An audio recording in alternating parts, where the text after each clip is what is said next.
Chosen ones, may kinakaharap na kakaibang laban.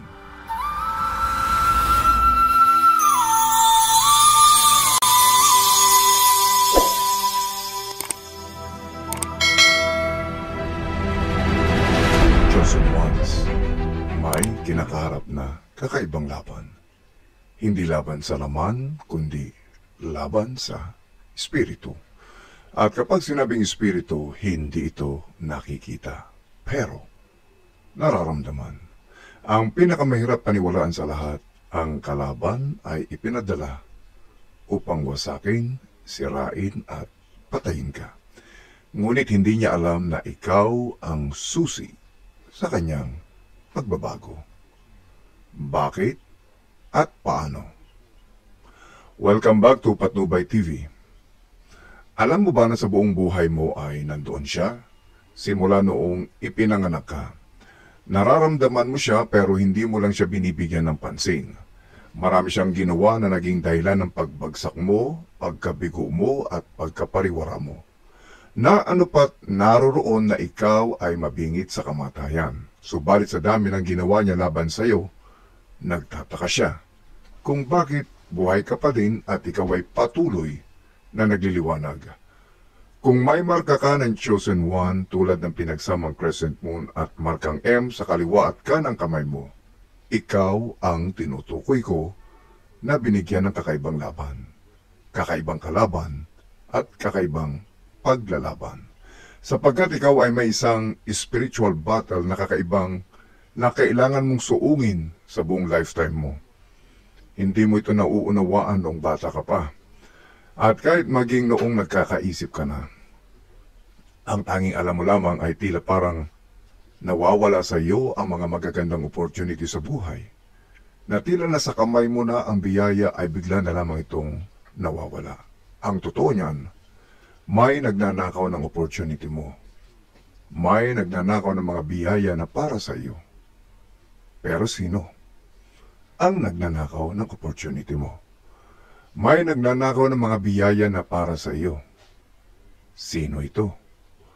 Ang itinakdang maging kalaban mo na ipinadala sa iyo upang sirain ka at padilimin ang iyong natatanging liwanag. Kaibigan, kung mayroon kang Crescent Moon at markang M sa magkabilang palad, sa kaliwa at sa kanan, ikaw ay itinakdang magkaroon ng kaaway na hindi mo nakikita. Ipinadala siya upang ikaw ay magdilim. Sapagat alam niya at nakikita niya ang liwanag mo. Iba ang frequency mo sa lahat. Ikaw ay bukod tangi dahil meron kang mahalagang papel na gagampanan sa mundong ito.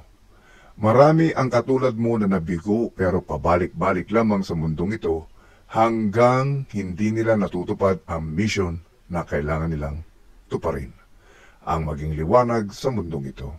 Ang magbigay ng kaliwanagan sa isip at kaluluwa ng maraming tao. At ang mailagay sa tamang lagayan ang lahat ng itinakda ng Diyos na dapat ay may kaayusan. Ang demonyo ay naririto upang sirain ang ginawang maayos, mapayapa, masagana at perpektong kalagayan ng mundo. At sa kanilang pagsira, ang misyon ng mga pinili ay upang ayusin naman ito at balansehin ang lahat ng bagay upang maging perpektong muli. Ang mga pinili ay bihira at kokonti sa bilang. Kung ikaw ay meron ng Crescent Moon at markang M sa magkabilang palad, kontakin mo lamang ako sa pamamagitan ng email na nakikita mo sa screen. Makipag-ugnayan ka sa akin sapagkat panahon na upang magkaisa ang mga magkakauri at ang mga pinili. Hindi madali ang ating sinusuong na laban, ito ay nakatakda at wala tayong magagawa o pwedeng pagpilian, kundi ang tapusin at gampanan ang ating tungkulin. Konektado tayo sa cosmos, konektado tayo sa universe, konektado tayo sa pinakamatas na frequency na tanging ang mga binigyan ng marka lamang ang may kakaya makipag-communicate sa cosmos. Pero dapat ay malaman mo kung paano ang mga dapat gawin. Dapat maintindihan mo at tanggapin mo ang iyong mission sa buhay. Halina, pag-usapan natin ang ating kalaban. Ang kalabang hindi nakikita. Dapat ba siyang katakutan? Ang sagot ko ay hindi. Sapagkat kahit ano ang kanyang gawin, kahit sinong tao ang kanyang gamitin at impluwensyahan upang tayo ay lupigin at padilimin, hindi siya magtatagumpay. Bakit? Dahil ang itinagda sa atin ay dapat na mangyari. Masisira ang kanyang masamang plano. Lahat ng tao at sitwasyon na pagdadala niya sa iyo ay masisira at hindi magtatagumpay. Malakas siya at may kapangyarihan pero huwag kang mag-alala. Ang nakaguhit sa mga palad natin ang siyang magtatagumpay sa huli. Bata ka pa lang ay napagtanto na niya na kakaiba ka. Maraming sitwasyon na kung saan ay inilagay ka niya upang mawala sa mundong ito. Pero nakikita niya na ang lakas mo ay hindi nagmumula sa labas na nakikita ng mata, kundi sa kaloob-looban mo. Tuwing dadalhin ka niya sa kasamaan, lalo lamang niya nakikita ang iyong liwanag. Hindi niya lamang nauunawaan ang puwersang meron ka, ang kapangyarihang meron ka, ang lakas na meron ka, ang enerhiyang meron ka, ay mataas na dapat niyang respetuhin at igalang. Pero dahil siya ay binigyan ng misyon na sirain ka at biguin ka na tuparin ang misyon mo, tuloy-tuloy siya sa kanyang kasamaan laban sa iyo. Patuloy ito nagpapakawala ng mga taktika laban sa iyo, ngunit sa hindi may paliwanag na dahilan, may unti-unting nagbabago sa kalooban niya.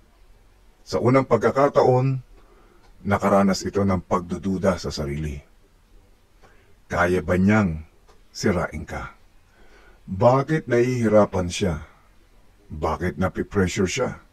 Bakit nanggagaliiti siya sa galit dahil lagi siyang bigo laban sa iyo? Alam mo ba na ang simpleng presensya mo ay masyadong malakas at nagbibigay ng challenge sa kanya? Hanggang unti-unti humihina siya upang isakatuparan ang kanyang mission na sirain ka. Nagdududa na siya. May umuusbong na sa kalooban niya na ayaw niya pero nangyayari na ito. Hindi na siya komportable sa sitwasyon niya. Ang mga ginawa niya sa iyo na kasamaan ay bumabalik sa kanya.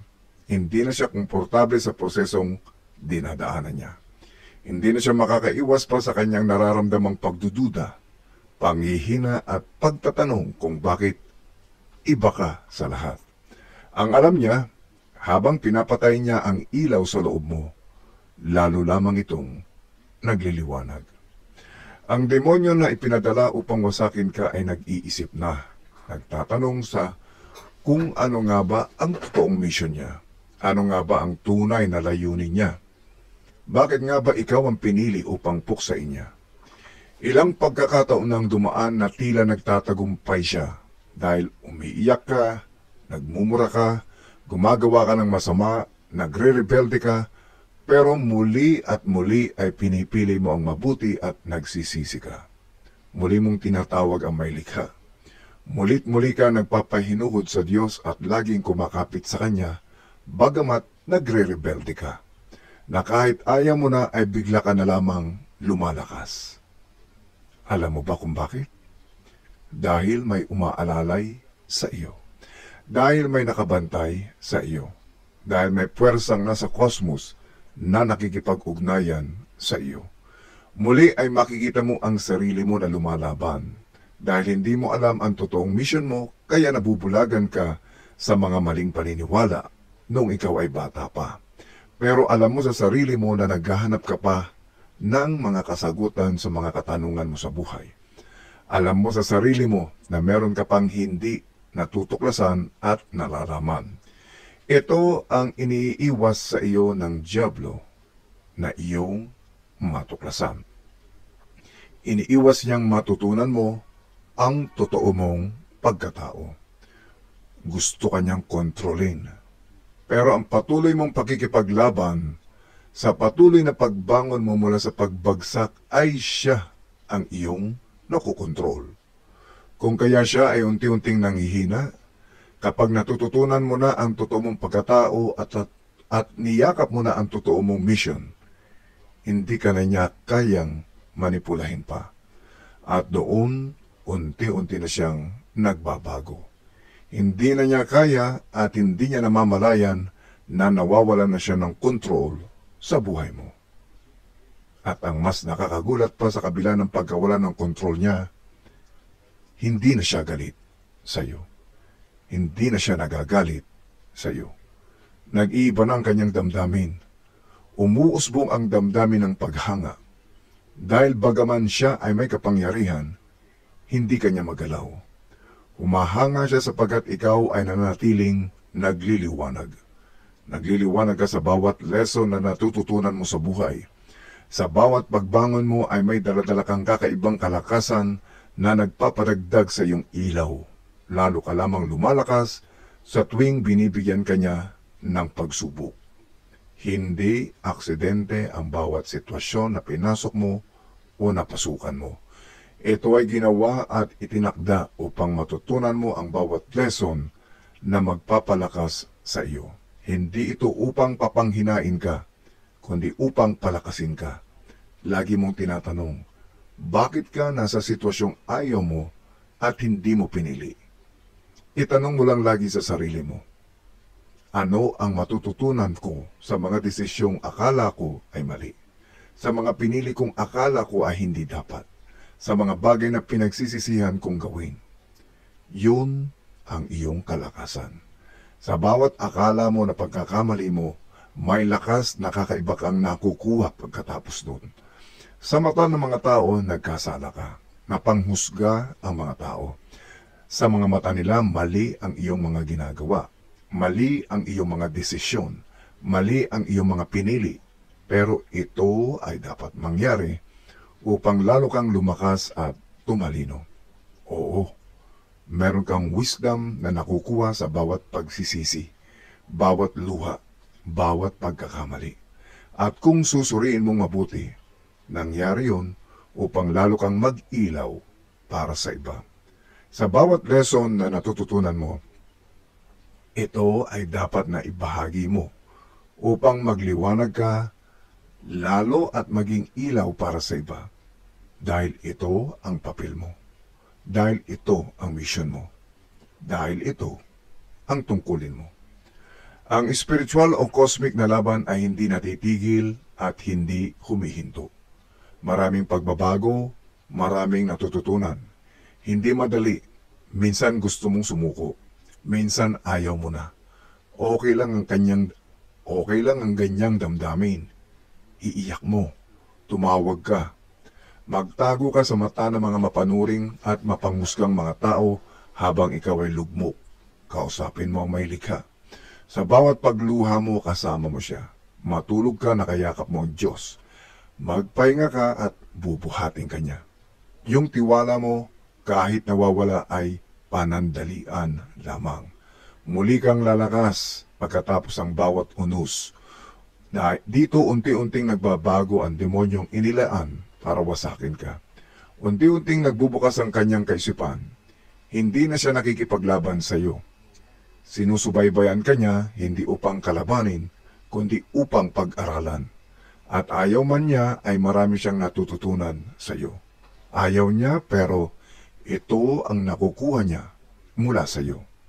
Nagbabago na siya. At ikaw naman, unti-unti mo nang nakukuha ang mga bagay na nakalaan para sa iyo. Ang mga bagay na ninakaw ng dyablo mula sa iyo. Unti-unti mo nang nababawi ang mga dapat ay para sa iyo. Huwag kang magpakabulag dahil dito. Dahil hindi pa lubos na nagbabago ang dyablo. Hindi kanya kayang papanghinain pa. Alam kasi niya na sa tuwing gagawin niya ang mission niya, ikaw ay lalo lamang lumalakas. Nagdududa na ang kalaban. Ikaw nga ba ay kalaban pa niya? Nag-iiba na siya ng landas. Parang ayaw na niyang ikaw ay pahirapan pa. Ikaw ay hindi na niya itinuturing na kalaban. Binibigyan mo ng kaliwanagan ang kanyang kaisipan. Siya man ay nagnanais na wag nang sumunod sa nag-utos sa kanya. Hindi ba noon pa man ay nararamdaman mo na siya? Tuwing tumataas ang balahibo mo, tuwing tumataas ang mga buhok mo sa katawan, na tila merong kakaiba sa iyong paligid, na tila merong nakatingin sa iyo, na tila merong nakamasid sa iyo. Siya yon, kaibigan. Ang pagbabago niya ay nagkakaroon ng malaking epekto sa kanyang kaisipan. Ang epekto ng iyong kaliwanagan ay dumadaloy sa iba't ibang dimension, maging sa dimension na hindi mo pa nararating. As above, so below. Nagaganap na ang dapat maganap. Ang kapangyarihan ng liwanag ay dapat maganap din sa ibaba tulad ng pagtatagumpay sa itaas. Kung ano sa langit, ganoon din sa lupa. May nauunawaan, mas nauunawaan na niya na may kalooban na dapat masunod sa lupa, sapagat ang kalooban na ito ay siyang nasusunod sa langit. As above, so below. As within, so without. Kung ano sa loob ay ganoon din sa labas. Galing sa loob ang liwanag at ito ay unti-unti nang lumalabas. Mas nagliliwanag. Ang engkwentro na pang-espiritual ay nagkakaroon ng liwanag. Ang madilim na pag-iisip ng demonyo ay unti-unting nagliliwanag. Nauubos na siya at hindi na niya kayang paglabanan pa ang kanyang damdamin. Alam na niya ang misyon niya ay ang sirain ka. At ito ay sira na. Alam na niya na hindi kanya kaya. Alam na niya na hindi siya magtatagumpay pa. Alam na niya na bahagi ng nakatakda ang mga nagaganap sa kanya. Yung pagiging totoo mo sa sarili mo ay nagiging totoo na din sa iyong kalaban. Hindi ito isang pangkaraniwang tagpo. Muling hinihingi ng kadiliman o ng demonyo upang sa huling pagkakataon ay wasakin kanya. Sa huling sandali ay gusto niyang ibuhos ang natitirang pag-asa niya upang magtagumpay siya. Bagamat nagdududa siya, ay may mas malakas na puwersang nag-uutos sa kanya na gampanan ang misyon niya. Gawin ang ipinag-uutos sa kanya. Pero ang matatag mong presensya, ang katotohanang taglay mo, at pagiging tunay mo sa iyong sarili at sa Diyos ay hindi lamang nagpapahina sa demonyo, kundi nagtanim din ng binhi ng pagbabago, lalo na sa ibang dimensyon. Nagaganap ang pagbabago sa lupa na gaya ng sa langit. As above, so below. Ang binhi ng pagbabago ay maliit pa, pero may kakayahan itong lumago at maging isang bagay na mas makapangyarihan. Sa mahabang panahon, ang tunggalian ng liwanag at dilim ay laging nasusukat sa karahasan at puot. Ngunit ngayon, may bagong elemento. Ang posibilidad ng kapwa pagbabagong anyo. Ipinakita mo nang hindi sinasadya na hindi kailangang wasakin ng isang kalaban upang makamit ang pagbabago. Hindi ibig sabihin nito na wala ng tunggalian. Ang tensyon sa pagitan ng liwanag at dilim ay likas sa balanse ng sanlibutan. Ngunit ang nagbago ay kung paano ito nakakamit. Pinatunayan mo ng liwanag ay hindi kailangang burahin ang dilim upang manaig. Sa halip, maaari nitong baguhin ang dilim. Ang mission mo ay buksan ang mga bagong landas para sa espiritual na pag-unlad ng nakararami. Ng sansinukob, mula sa tao hanggang sa mga nilalang sa mas mataas na dimension. Ang dati inaakalang di nagbabago ay ngayon ay lumilitaw na maaaring baguhin, puno ng walang katapusang posibilidad. At ito ang tunay na diwa ng iyong engkwentro, hindi lang isang pansamantalang tagumpay, kundi isang pangyayaring nagpabago sa mismong takbo ng sansinukob at maging ng ibang dimension. Para sa demonyo, ang bagong realidad na ito ay nakakagulat at nakakaalangan. Sanay ito sa katiyakan at eksaktong misyon. Ngunit ngayon ay kinakaharap nito ang isang sitwasyong hindi nito inaasahan. Napipilitan nitong pag-isipan ang lahat ng alam nito at natutuklasan nitong ang layunin ng kanyang pag-iral ay hindi lamang tungkol sa pagkawasak. Alam na ng dyablo na meron pala siyang choice. Meron itong pagpipilian, isang posibilidad na pagbabago na hindi niya kailanman naisip.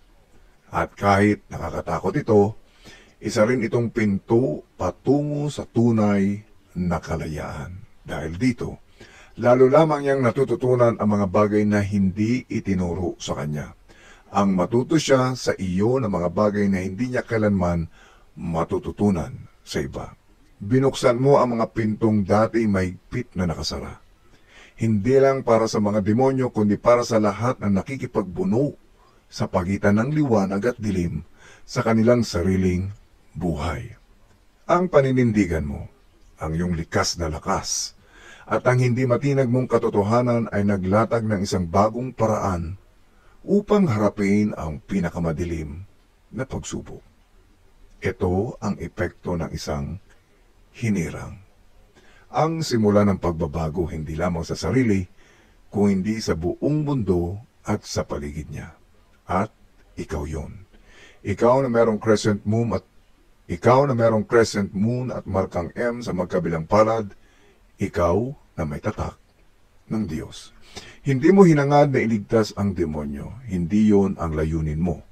Ngunit sa pananatili mong totoo sa iyong sarili, binigyan mo ito ng pagkakataong harapin ang sarili niyang katotohanan. Ang iyong pagiging tunay at matatag ay nagsisilbing daan upang simulan ng isang pagbabago na hindi nito kailanman inakala. Hindi mo ito pinilit. Ipinakita mo lamang na may ibang paraan. At ang pagbubunyag na ito ng pagpipilian ang siyang nagpapatunay na totoo ang pagbabagong naganap. Ang kakayahan mong magdala ng pagbabago ay hindi natatapos sa engkwentrong ito. Ang impluwensya mo ay patuloy na lalaganap. Ang iyong pananatiling payapa sa kabila ng matinding pagsubok ay nagsisilbing inspirasyon sa iba. Hindi ito isang bagay na sadyang ginagawa mo. Ito ay natural na nangyayari dahil pinili mong maging ikaw. Ang katapatan mo sa iyong sarili ay hindi lang patunay ng iyong lakas, kundi gabay din para sa iba na tunay na pagbabago na nagsisimula mula sa loob. At sa harap ng lahat ng nangyari, kahit ang demonyo ay kailangang tanggapin ang isang bagay, ang iyong liwanag ay nananatili at mananatili, hindi matitinag ng kahit anong dilim. Hanggang sa muli, ang kaliwanagan ay sumainyong lahat.